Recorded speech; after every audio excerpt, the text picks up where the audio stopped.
জনগণের কাছে হেয় করার চেষ্টা করছেন, তাদের উদ্দেশ্যে বলতে চাই, আমাদের নেতা, আমাদের দলের নেতারা স্পষ্ট করে বলে দিয়েছে ৭১ যেমন আমাদের মাথার মনে, ৫২ ভাষা আন্দোলন যেমন, ২৬ আগস্ট এবং জুলাই আগস্ট আমাদের অক্ষরে অক্ষরে আমরা প্রতিটা শব্দ পালন, প্রতিটা অক্ষর আমরা পালন করব।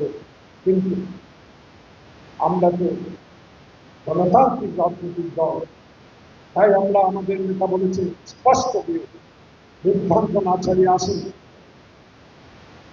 জুলাই আগস্টে যারা রক্ত দিয়েছে তাদের প্রতি আমাদের সশস্ত্র সালাম আছে, এখনো থাকবে।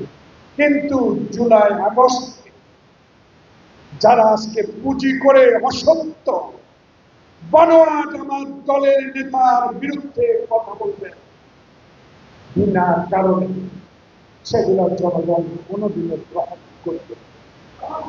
আসুন আমরাও জুলাই আগস্টের সকল যা ওয়াদা হয়েছে, দক্ষিণ প্লাজা যা চুক্তিবদ্ধ হয়েছে, সেগুলো আমরা অবশ্যই আমরা সংসদে পাস করে নেব। কিন্তু অহেতুক আমাদের নামে, আমাদের কাছে আমাদেরকে বিভ্রান্ত করার চেষ্টা না করলে হবে। কারণ বাংলাদেশ জাতীয়তাবাদী দলের নেতা শহীদ জিয়াকে এক কৃষক প্রশ্ন করেছিল, আপনি যে অসম্ভব কাজকে হাতে নিয়েছেন, খাল কাটা পারবেন?